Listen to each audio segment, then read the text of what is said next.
Hi, this is Paul. As I've said before, sort of the way that I decide where to start, at least in a video, is what sort of continues to churn in my head as I've seen something. And the Peterson Richard Dawkins video continues to sort of make the rounds. And there are a number of aspects of this video that Nathan Jacobs did that I sort of continue to process through. Now, the early part of the video, he was a professor of philosophy, and so he's quite good at explaining philosophy and how it works. And I thought this earlier section on religion was pretty important. And so let's at least start there. There's actually a certain amount of unbelief and things like that. And I think those are legitimate and interesting questions of epistemology. How do we know that we know that we know?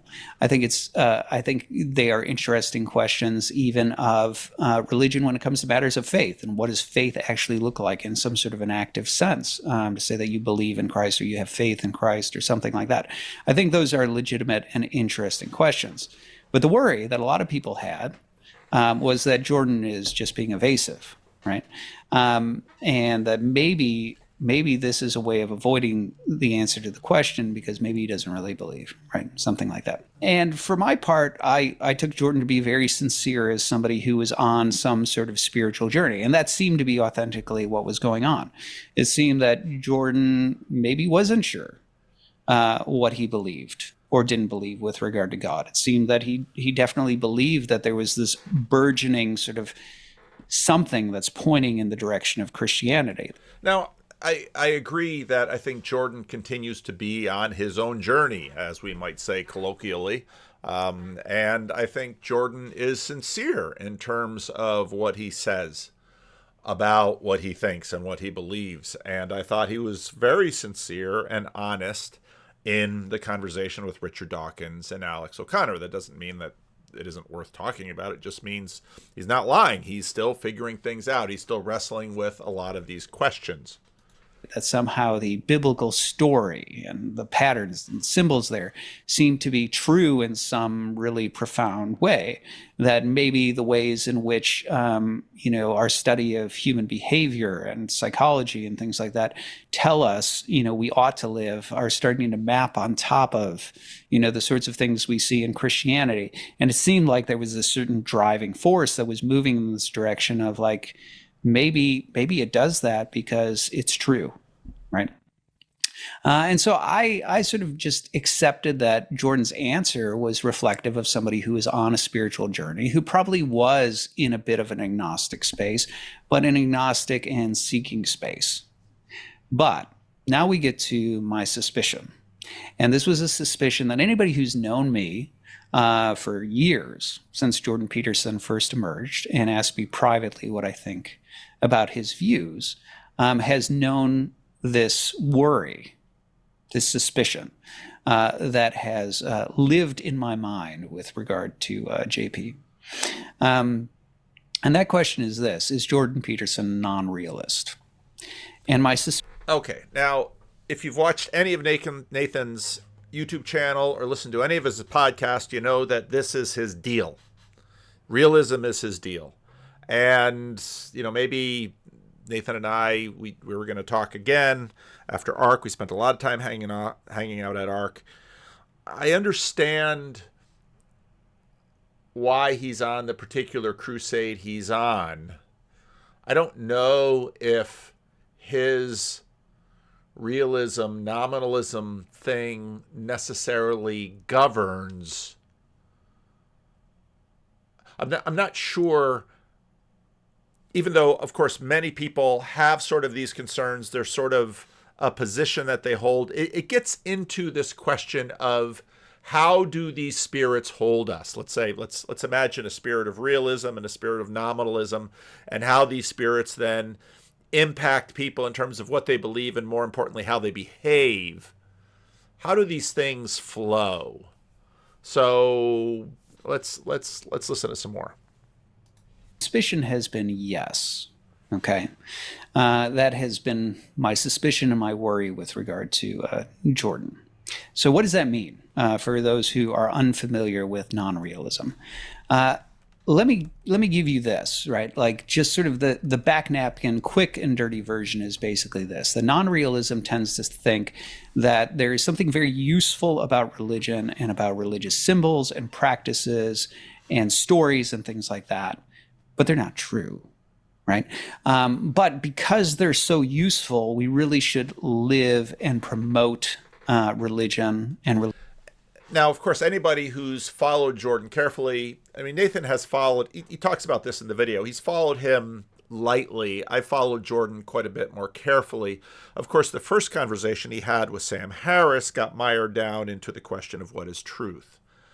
And this is where I think Nathan's realism nominalism thing is helpful, because for Nathan Jacobs, truth comes from above. Truth is in the formal cause. Now, I played a little bit of Mark Vernon's conversation with Sheldrake, and Sheldrake sort of a little bit later in that video sort of nicely talks about the 17th century, why they moved away from some of the things that they did. Now, for Nathan, in a realistic sense, truth comes from above and informs that those Aristotle's four causes are all in action. And so a little bit later, or actually in another little video that he did that was released on his channel, he went into this a little bit. So right away, there's going to be a lot of conversation between people in terms of what is true, because if you're strictly from the bottom up, if you're, let's say, a reductive materialist, part of how they are going to talk about what is true will tend to be a physical correspondentism. But that obviously, plotting something on a map isn't all the truth that is involved in anything that can be plotted on the map, because there are many things that cannot be plotted on the map that very much get into the truth about something. And I just saw that Tigrog did a conversation with Neil Daedalus, and I haven't listened to that yet. I don't know if I will. But, Tigrog likes to bring up the court system. Well, the court system certainly does weigh things that can be charted physically around us, but the court system also weighs intent. And you can't find intent on a map. You can't look into someone's head with an X-ray and locate intent. But intent is a real enough thing to determine whether you maybe go to jail for manslaughter or you go to jail for first-degree premeditated murder. These truths are important. And part of what Nathan is dealing with when he's dealing with realism versus nominalism are other understandings or other ways in which things are true beyond where they are located, or, let's say, the physical causality of a certain situation. Religious stories and religious symbolism and religious values and ideals as if they are true, right? That's what we should do. And so that's kind of non-realism. It's kind of like, you tell the kids that Santa Claus is real. We know he's not real, but we want the magic of Christmas to live on. So we never tell them that. And we all live as if it's true because we see the sort of magic and the usefulness and the beauty and the whatever of that sort of thing. And of course, you can go to Peugeot's video, Is Santa Claus Real? Well, he's real enough to have industries all over the world create red hats and red suits and pictures of somebody who has a big white beard like me, even bigger, and et cetera, et cetera, et cetera. And it gets into the whole question of what is real. And I think that's part of the challenge of Nathan's, even though this is the language, this is the philosophical language at hand, the realism versus nominalism. We wind up in this, we wind up using this word real and trying to figure out more precisely what do we mean by this. And that's why in many ways I prefer, when we're talking about real things, we're talking about things that govern. So the love between a man and a woman governs, even though it's not a physical thing per se. There are things that are governing us that are not physical things. They are real. John Vervaeke, of course, brought in the language of hyper objects, and so by extension, we might say they are hyper real. So, but this so often these kinds of debates sort of fall away. Someone left a great comment that, of course, Dawkins says Jordan Peterson is drunk with mythology, and the person said, well, in their comments, is that a fact? Because how are you going to ascertain drunk with mythology in the sort of factual basis that Dawkins so often pedantically points to in that conversation? Of that noble lie, right? That's out there. Reference to Plato, by the way, in case anybody didn't catch that. Non-realism. This is something that I have a bit of a history with. I don't say history in the sense that I've ever been a non-realist. I'm not, nor have I ever been a non-realist. I've been a lot of things, but a non-realist is not one of them. However, as folks who know my academic career know, the fact of the matter is that I started out, well, I shouldn't say I started out. My sort of publishing work, where I first started publishing, was all in the realm of Kant studies. So Immanuel Kant, the Prussian philosopher, right? Immanuel Kant. And so my first book was in defense of Kant's religion. And if you want to know more about sort of the journey behind that and how I got into Kant and all the rest, you can actually go and listen to my interview with Chris Firestone. So I'm sure we'll link to that below. But Chris is a long time. He was originally a professor of mine, and then a colleague later, after I'd gone through my doctoral studies, came back. We taught together as well. And along the way, we did a lot of co-authored projects. We co-edited projects. My last book with Cambridge was co-edited with Chris, and we also co-authored a book in defense of Kant's religion. And the book caused quite a stir. It is, very controversial, hated by a great many folks, but most, even our critics, would grant that it really sort of changed the conversation about Kant and religion. Now, why? Okay, well, this is the part that's relevant to what we're talking about here today. So our book was on a work that Kant wrote late in his life, Religion Within the Boundaries of Mere Reason, is how the title is typically translated. And the way that book is treated, well, oftentimes it's treated in one of two ways, right? The one is that it's in some ways kind of a non-realist text, which is what I'll talk about in a moment. The other is that Kant's he's senile. There's actually a theory that his work had done so much damage to Christianity that his manservant Lampa was in an existential crisis, and so Kant's just trying to appease his manservant and lift his spirits up by trying to prop back up Christianity after having destroyed it. There are theories that Kant just knows he's nearing death and he's starting to hedge his bets to be like, man, what if the whole God and Christianity thing is true? I better hedge my bets and write something, to try to get me off the hook of damnation just in case. Anyway, but very few people would treat that text as a very sort of serious or important work in understanding Immanuel Kant's philosophy. And that was the difference. That Chris Firestone and I, what we did is we wrote a book where, first half of the book, part one, is just going through the different ways in which the text is typically treated or marginalized or whatever. And then the second half of the text is we tried to actually interpret it in a way where it actually does make an important, substantial contribution to Kant's philosophy. And that was the big controversy. Because if we're right, then Kant is very different than the philosopher we all thought we knew. But let's put aside what Chris and I think about that text and instead talk about one of the more serious ways in which it's read. And in this sense, basically what the text supposedly is doing is that Kant has been, Kant is a well-known moralist, right? He's known for his deontology, a very strict moral ethic that identifies, exactly what you should do, morally speaking, in a very rigid way. The deontological ethics, right? His categorical imperative.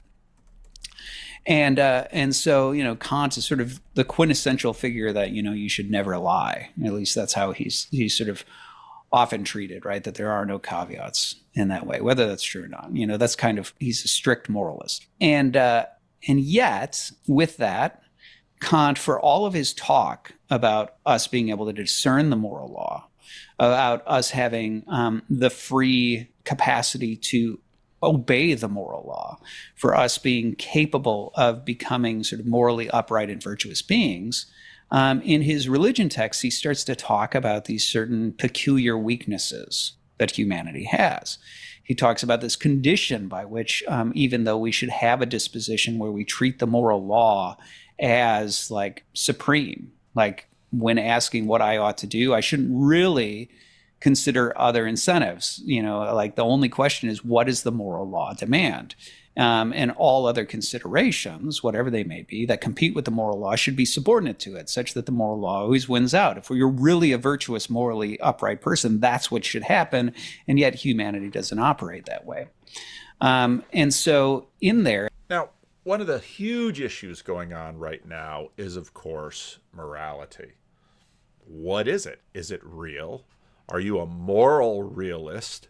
But I find that even though people on the internet are debating whether they're a moral realist or not, there's the whole area of what on earth we think morality is very fuzzy.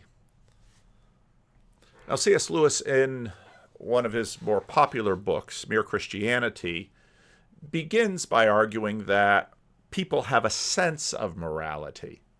And I think Lewis is right. People do have a sense of morality. And Lewis often notes that even though people may be out there saying that they are skeptical about reality, very quickly in the real world, they sort of become practical, performative, moral realists. And I've seen this all my life. People very quickly have a sense of duty and right and wrong, at least according to them. It's also the case that by different cultures and religions, and even people within the same culture and religion, people can very quickly, if you get down to enough detail, they will start having arguments about morality, but they don't argue whether or not morality is a real enough thing that you can actually, and that we, in fact, can put obligations on others to think differently and behave differently.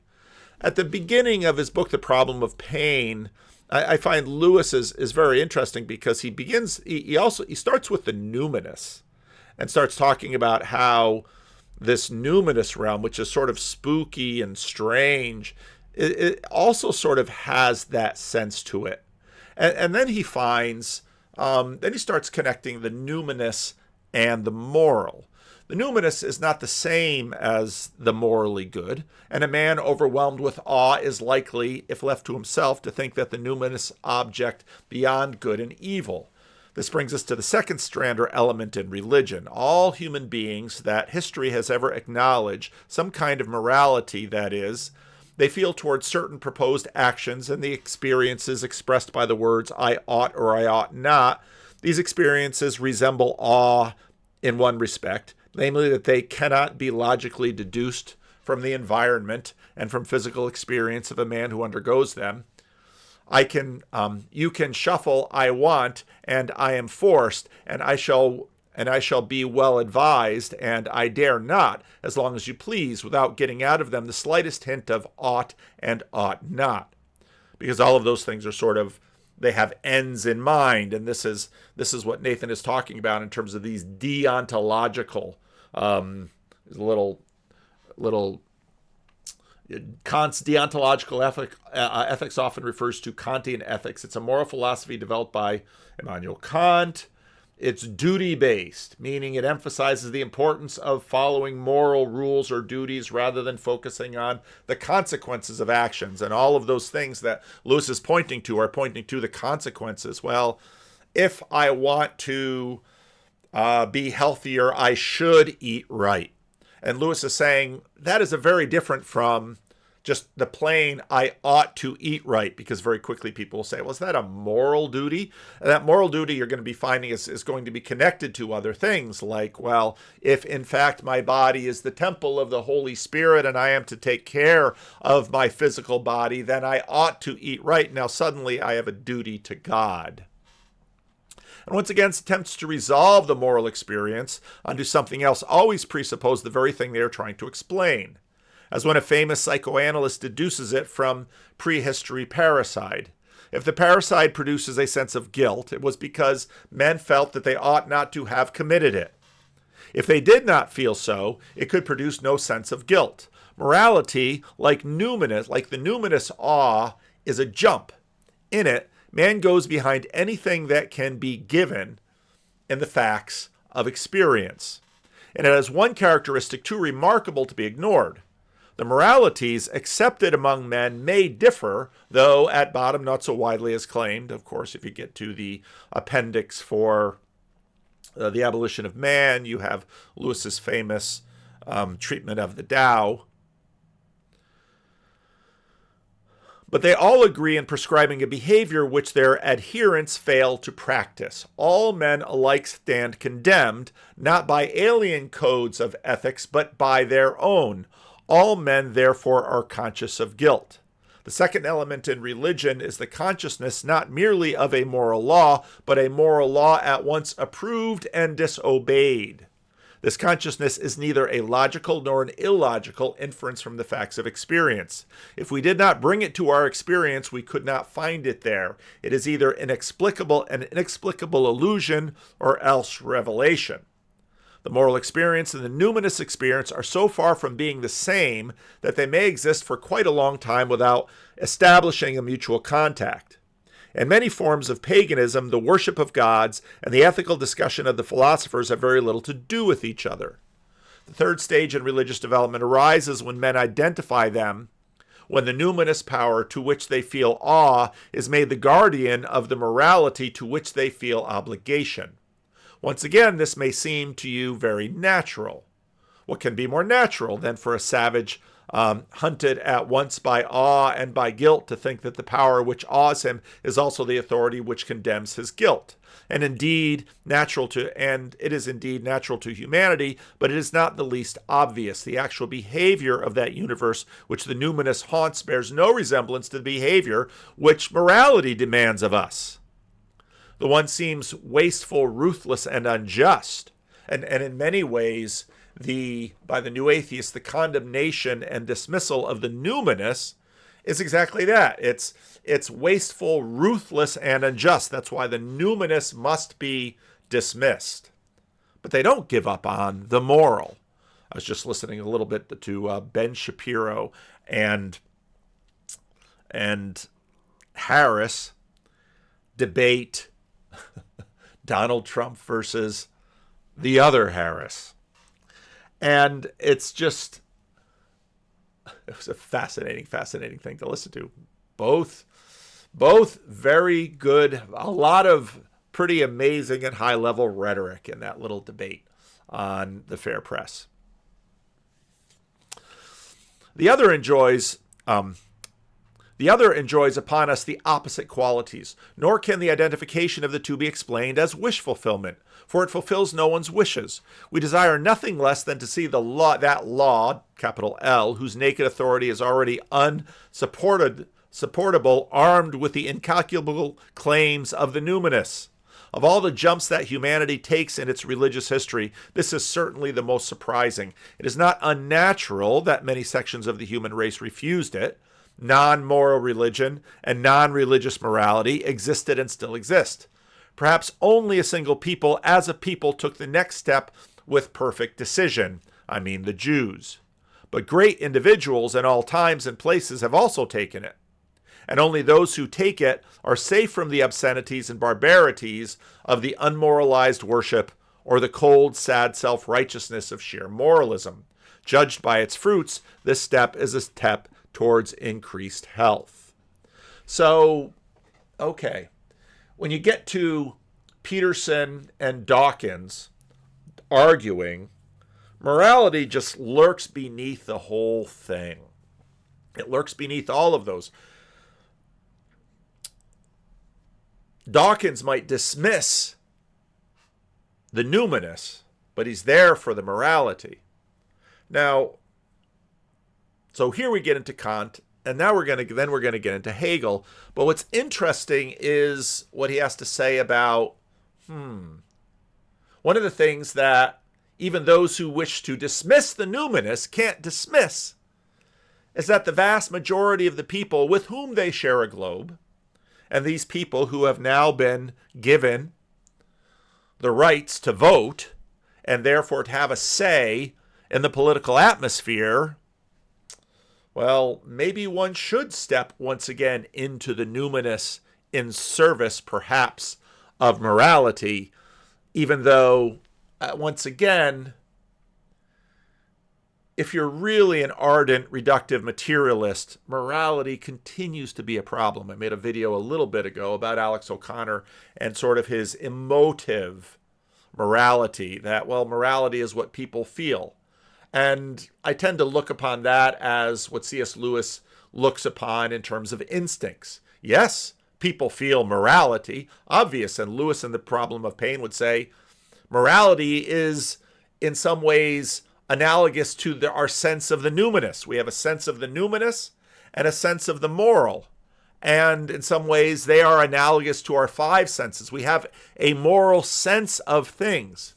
But the problem with sort of dismissing morality to emotions is similar to, as Lewis points out, dismissing things to instincts. The problem isn't that we lack moral emotions. The problem is that we have so many of them and they compete. Hence, philosophers step in to try to use other tools to sift through the completing claims of moralism and to address, well, what is moral? Because again, as Lewis shows, morality, how we perform, seems again and again and again to be an arenic thing where there are rules, where there are outcomes, where someone who is evil, if you even have the category of evil, is evil because they violate morality. As the text unfolds, one of the ways in which it's interpreted is that because Kant seems to wade into religious waters and talking about the role of religion and religious texts and helping to people to discern the moral law and things like that, at least one of the ways in which Kant is read is that what he's really suggesting is that we have certain peculiar weaknesses, right? That we as human beings, even though we can discern the moral law, even though we have a capacity to obey or disobey, we have free will, the problem is that we still find ourselves sort of submissive to these other lower incentives that sort of mess with our ability in order to, be moral. And so what do we need, right? Like how do you overcome that if we're supposed to become moral beings?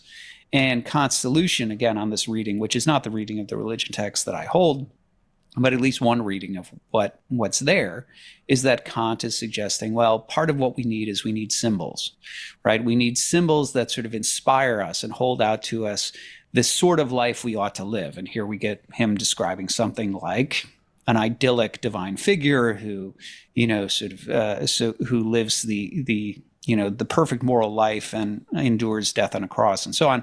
And that becomes a moral exemplar that we should aspire to, right? That we should cast off and change our moral disposition to try to embrace and mirror his disposition. And part of the reason that, well, they might think that, well, we philosophers, we people who can deal with reason and things up here, well, the mass majority to which we have given the vote now, oh my goodness, let's go back to the monarchy, or emperors who are just and true, or philosopher kings even. Well, we're going to have to deal in symbols because, well, you know how they are, those people down there. They need the symbols to govern them. And so the educated elites who are rational and reasonable and philosophical, they can decide the symbols for those who are their lessers.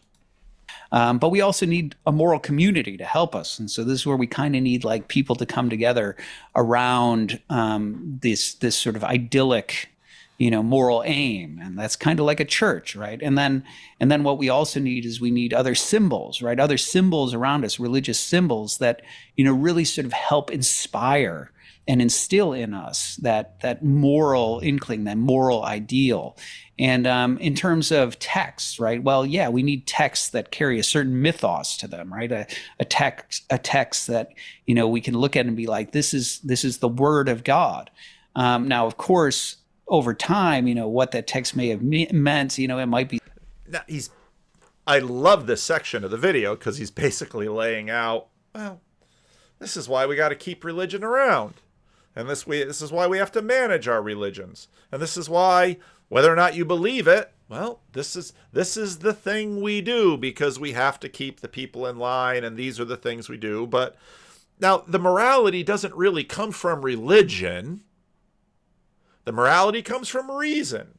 But now you can sort of step in with a postmodern sense of suspicion and say, no, it doesn't really come from reason. It just comes from that which advantages those who are at the top of the hierarchies. Be saying things that don't. Well, yeah, we need texts that carry a certain mythos to them, right? A text that we can look at and be like, this is the word of God.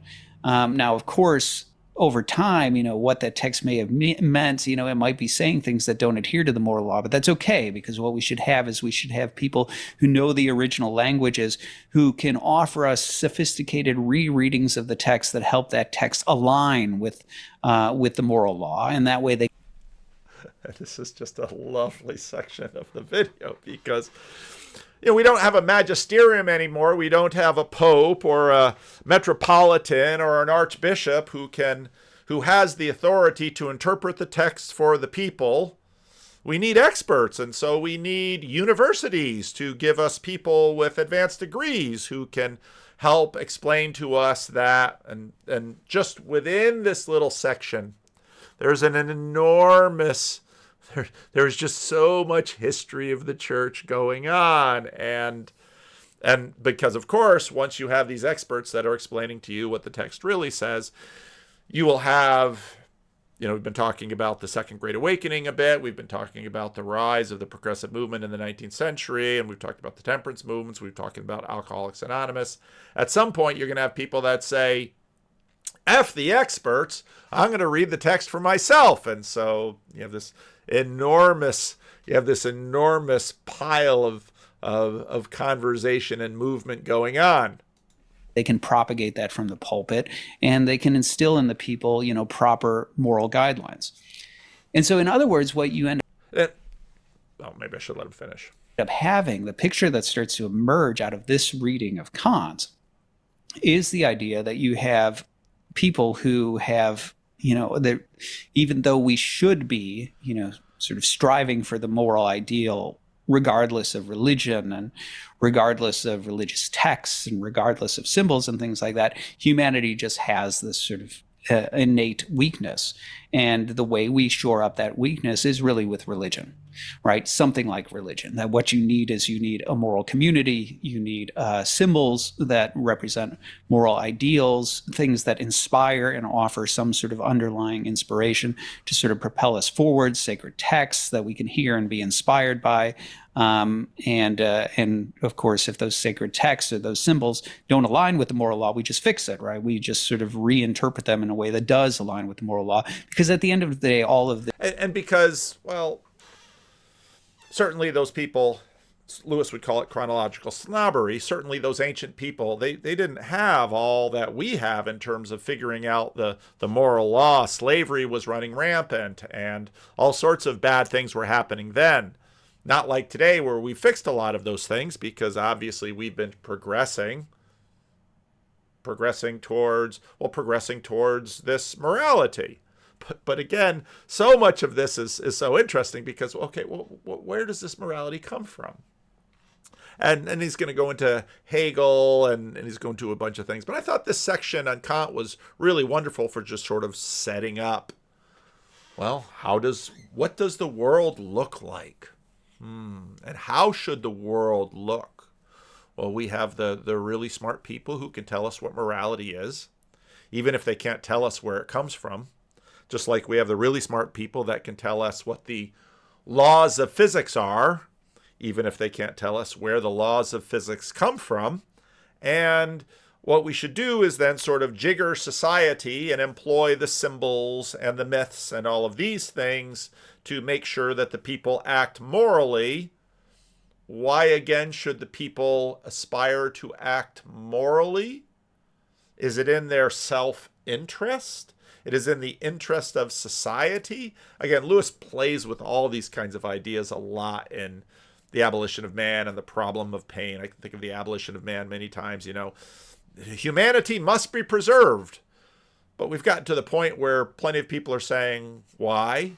Maybe humanity itself is evil because they've got some vision of some other blessed utopia that, well, before human beings hunted all the animals, then it was only animals hunting animals. And because animals hunting animals, there's no moral quality of that. It's actually with the introduction of human beings that morality comes into the picture. And what you should really have is a world free of morality, which is just everything happening according to what? Why is it immoral if the man kills the lion, if we judge that there aren't enough lions in the world to continue with the healthy propagation of lions? That's an immoral act. But it's not immoral if the lion kills a gazelle into extinction. Well, because the lion has no morality. But anyway, we've gotten a little far afield from Peterson, of course. So his fear is that Peterson is sort of part of this group of utilitrads who are now finding religion, again, because, well, as Peter Boghossian sort of lays out, this is such a fun video. I never get sick of playing it. And a pragmatist, so I think Christianity works better. Christianity has better outcomes than the alternatives. All of them? No, most of them. I think that there's a small number of people that can handle atheism, and I know all of you. And I'm friends with all of them. Okay, here we are. Where are we, sir? We are in Santa Barbara at the Hilton. And what is your name? Michael Shermer. And what is your name, sir? Michael Schellenberger. Wow, so That's so similar. Wow. Two Michaels and two very good friends of mine. So that's amazing how that works out. And we're going to do a little... You said I was your best friend, not... Best friend? Oh, no, I got busted already. So we're going to do a little spectrum street epistemology. Okay. And we're going to start off with the claim: Christianity is a better bulwark against woke than humanism. So easy. Move. That's a no-brainer. All right. Wow. Now, right away, we've got terms here to talk about. Christianity is a better bulwark against humanism. Let's have humanism stand in for this elite manipulation of symbols and myth to occupy the masses versus, well, I thought Christianity was sort of Plato popularized, or is Christianity that same thing? Now, a lot of this anxiety with respect to Peterson is exactly on this point. Is he or isn't he? Is Peterson only a Christian because of pragmatism? Now, many would say that's insufficient. He should love Jesus just because he loves Jesus and let the system flow as it should. Or should he be the kind of person that loves truth because loving truth is the highest thing you should have? And of course, then we've just sort of scrambled a whole bunch of people, Christians and non-Christians. Wow, really? Okay, grab the board. Okay. Grab the board. Wow, right out of the gate. Okay, write down your best reason for believing that Christianity is a bulwark, a better bulwark. Now, of course, what all three of them share is that woke is bad and goes to bad places. And there's a sense of good things. So maybe humanism can get us there. Of course, that's Shermer, former evangelical. And Schellenberger, he's an interesting guy. He was on with Peterson. He sort of had a spiritual awakening by sobriety. I see that some people are a little upset with my mentioning AA. Oh. Yeah. So don't show him, Michael. Don't show him. Take a guess at what his best reason for believing that is. Because Christians have a sense of right and wrong that is absolute and objective, they believe, and therefore wokeness, which is based on more moral relativism, doesn't work. Wow, that is so interesting. Is that don't? So, this is exactly what Jacobs, of course, is talking about.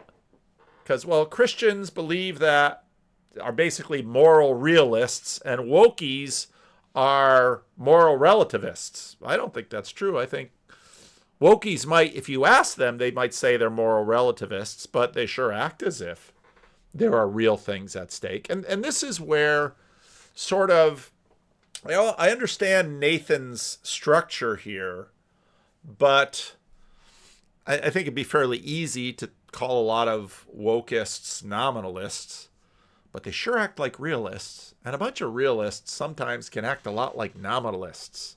We human beings are tremendously inconsistent creatures. Don't tell him the reason, but is that correct? No. Is his reason better or worse than the one you have written here? Worse. Sorry. Okay. No, that's fine. That's fine. We're all I friends love you, here. but no. We're all friends here. Okay, so don't show him. Don't show him. I want you to guess what his reason is that he wrote down. Because only a secular alternative to wokeism can undermine wokeism. Is that correct? Say it again. Only a secular. Because only a secular, not a religious alternative can undermine and replace wokeism. Okay. So Schellenberger is saying, well, what Shermer, they're trying to mind read each other. I love this little thing that Boghossian has sort of figured out here. It's just trying to mind read Shermer, and, well, he knows Shermer has given up on religion. But this sort of idea, well, we need rationalism. And again, part of this is what sort of provoked Peter Boghossian to abandon what he had before. And where he exactly is now, I think he's still sort of trying to process all this stuff. And so Schellenberger, mind reading Shermer, says, well, yeah, religion is so for the masses. Surely you want philosophers and such coming up with better tools than religion can. Yeah, kind of. That's kind of. Kind what I of. have to. Don't. Yeah, I won't say it. Say yeah. So it's kind of. It's kind of flipped about what Christianity is not doing as opposed to what secularism is doing, which I think is. I like what he said better than what I wrote. You like his answer better than what you have. Yeah. Yeah. Oh, interesting. Yeah. Okay. Yeah. So I'm going to give you another opportunity to guess what he has on the board. Like, Well, why, maybe, why would okay, someone believe that? I will come up with sort of a political Christianity. Okay. That is to say, it's organized enough to push back against the woke movement, to actually boot. And what is so hilarious about this was that at the heart of the New Atheist movement, one of the most fun things to look up is Richard Dawkins on an audio version of Unbelievable from a number of years ago. Dawkins basically says what he's always said. Well, I don't mind you Christians. You build pretty buildings. You gave us nice songs. I like Christian songs better than Muslim songs. But would you just please stay out of politics and let us rationalists manage it? But now sort of what we have are atheists that are acknowledging our rationalism can't manage the masses. What we need are the religious to come and do it for us. But this always sort of creates a dilemma. Because if the non-religious is so potent and so strong, why do you have to find knuckle-dragging, mythological believing religious people to come and do the dirty work of handling the other religious people? And why should they do it for you?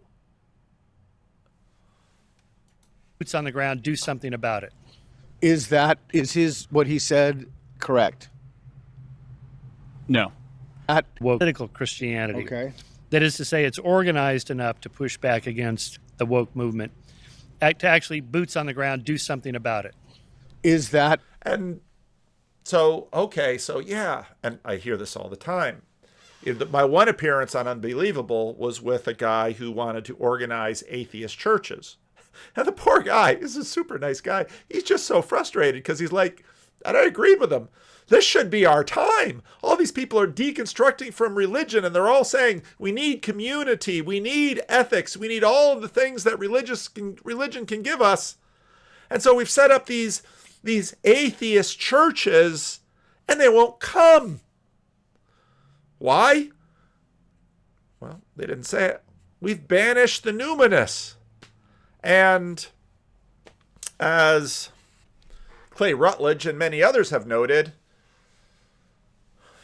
well, when you made people no longer religious in an organized way, they never lost the numinous. They maybe, didn't believe so much in angels and demons, or maybe they still did, but they also believed in UFOs and aliens, and they kept playing the lottery, even though they knew that the odds were terribly stacked against them. And this sort of leads to the entire realization that, oh my goodness, human beings, they can't give the religion up, except as, well, Schellenberger's about to say it. Is what he said correct? No.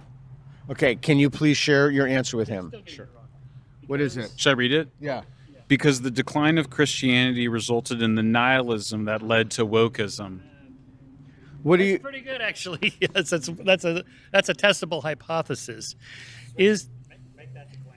Okay. Okay, so before we make that decline, And, if you go back, in my back catalog and you search for the keyword AIDS, so I got a nice little stripe under from YouTube because he used AIDS as a metaphor for basically what New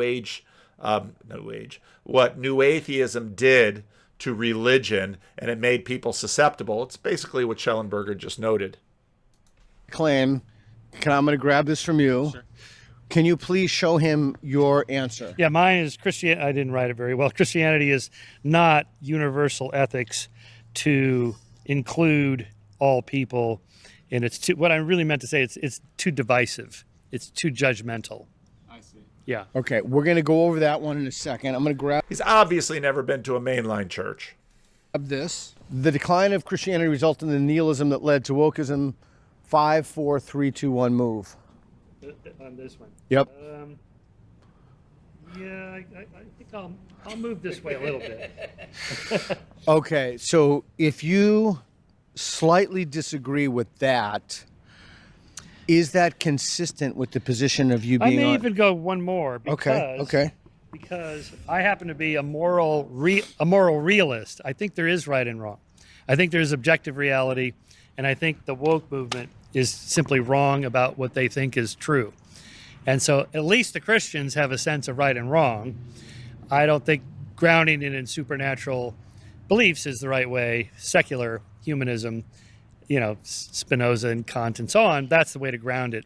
But at least we have that common ground. There is a right and wrong. There is a reality. And the wokesters don't know what that is. Do you agree with his analysis? No. Okay, what reason is he missing? I think that morality is subjective. What? Really? Yeah, of course. And again, you might have to have a conversation. Well, what exactly do we mean by this word? I'm surprised to hear you say that. You're surprised? I'm surprised to hear him say Why? that morality is, because most Christians, most religious people, this is their core argument, that without God, there's no objective basis of morality. Then it's subjective. And Michael is a Christian. Well, I should be. What am I asking you for? Michael, you're Christian a Christian. existentialist. You're a Christian existentialist. Okay. Or existentialist Christian. Okay, so, and you believe morality... And a pragmatist, so I think Christianity works better. Okay. All right. Christianity has better outcomes. than The alternatives. all of them? But of course, when someone says that, you have to ask, why does it have better outcomes? Why? And let's let him go for a little bit. No. Most of them. I think that there's a... Christianity has better outcomes. Than The alternatives. all of them? No. Most of them. I think that there's a small number of people that can handle atheism, and I know all of you. And I'm friends with all of them. Yeah. But no, I think that, and like Sufism, Reform Judaism. There's certainly, some kinds of Buddhism that are able to sort of embrace the tragedy and suffering of life, but also be redemptive and grateful and transcendent and provide people with the purpose and meaning that they need so that they can behave in moral ways in the world. But I also think that my understanding of what's moral and not moral is a consequence of inner subjective and subjective views. I don't think that you can. I agree with Hume. You can't derive an ought from an is. Do you have any comment on that? Yeah, Mr. Hume, tear down this wall. Come on, we can derive oughts from the way things are. That people would rather be satiated than starving. They'd rather be free than enslaved. They'd rather be healthy than diseased. We know what leads to human flourishing. You can objectively measure it, and then you can see which system. I love this section. You can objectively measure what leads to human flourishing. Yeah, and remember the science that does all these tiny little things, but can't seem to scale up to. You're still down with the tiny little things. You have all these little comparisons, these little A/B testings, but shouldn't Hitler have been moral by that standard? Because he certainly had enough to eat, he was getting his way, he was doing all of these things. It never quite pans out like people want it to pan out. Now Nathan is going to get his anxieties about Peterson, that Peterson is basically on the team that, religion works.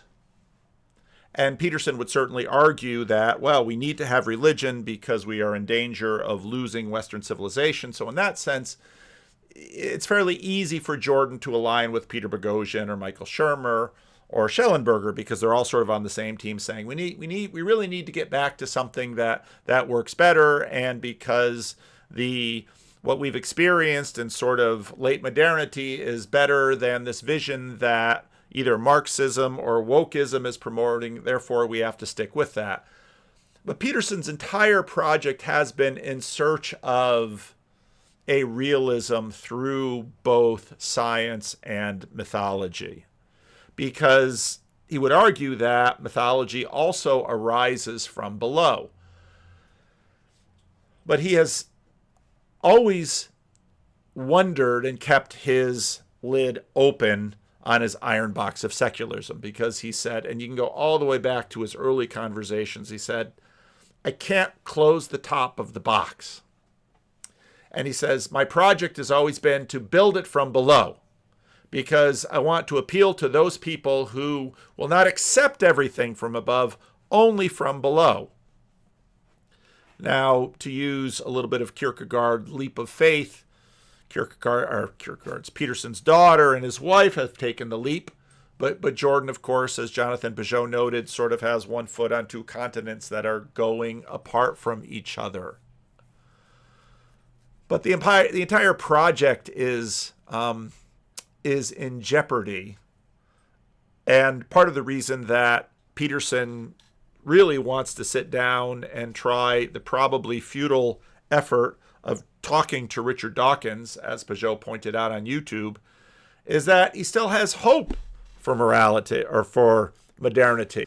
Damien Walter released one heck of a video this morning. I commented, you had me at the title, Damien.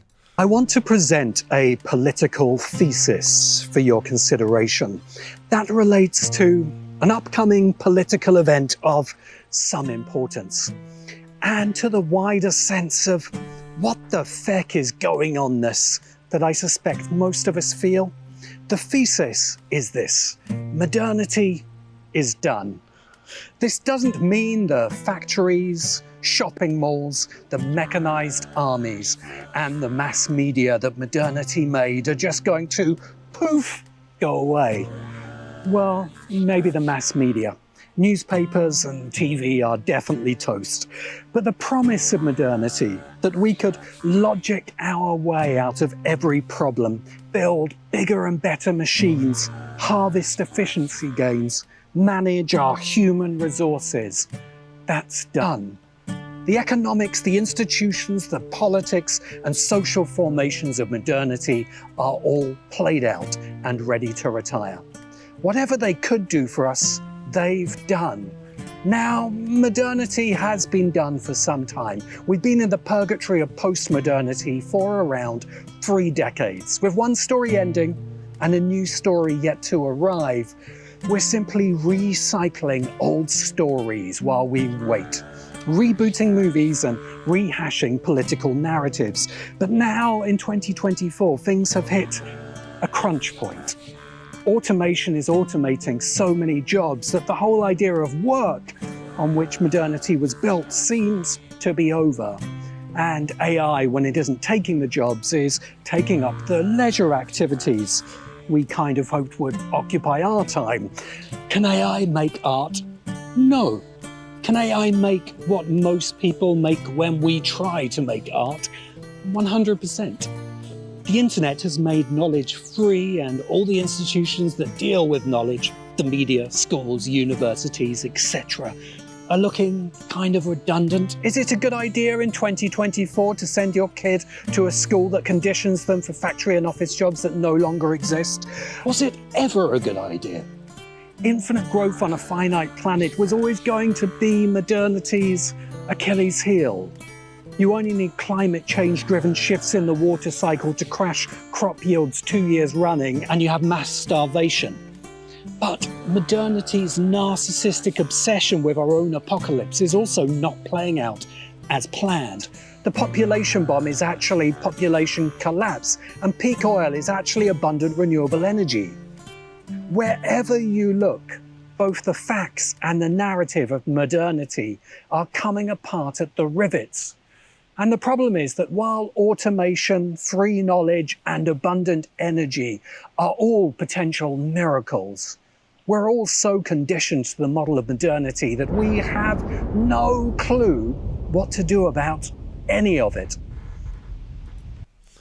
Yeah, he'll go on to talk about it's in some ways an advertisement for, he challenges the science fiction writers. You got to do better, guys. We need the mythos of what's coming. And he challenges the religionists and says, can we really go back? Can we really go back?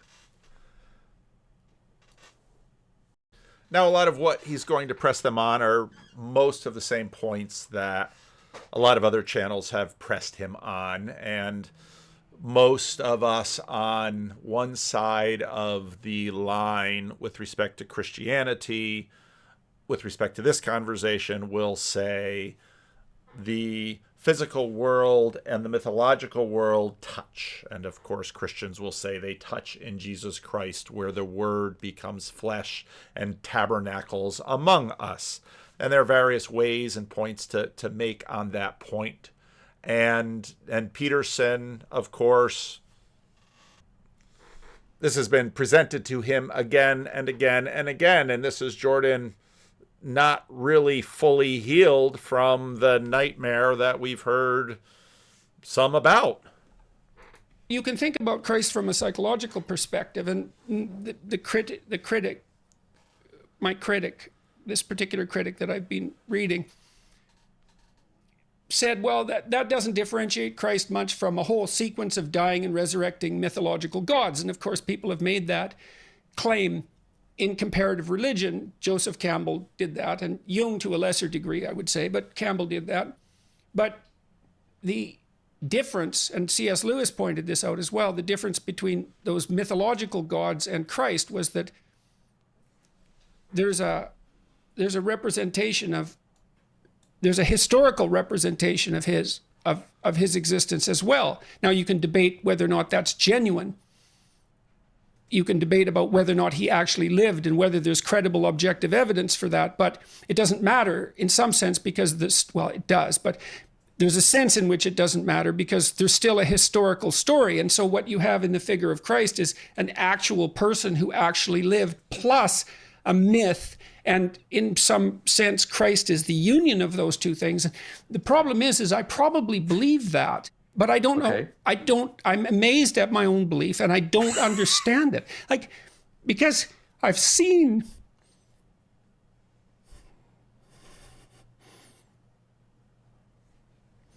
sometimes the objective world and the narrative world touch.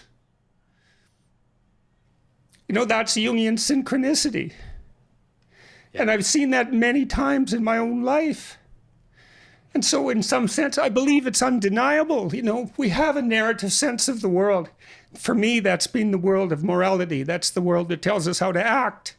It's real. Like, we treat it like it's real. It's not the objective world. But the narrative and the objective world touch. And the ultimate example of that, in principle, is supposed to be Christ. But I don't know what to... that seems to me oddly plausible. Yeah. But I still don't know what to make of it. It's partly because it's too terrifying a reality to fully believe. I don't even know what would happen to you if you fully believed it. If you believed in the story of Christ, or if you believed that history and let's say the narrative meet, let's both, say. I think you, because when you believe that, you buy both those stories. You believe that the narrative and the objective can actually touch.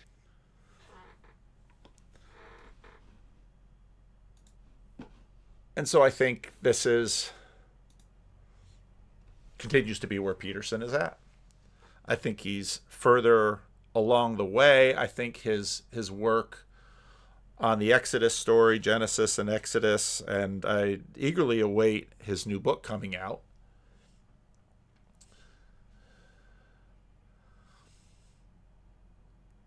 I think this is where he's at. Why he wants to save Dawkins?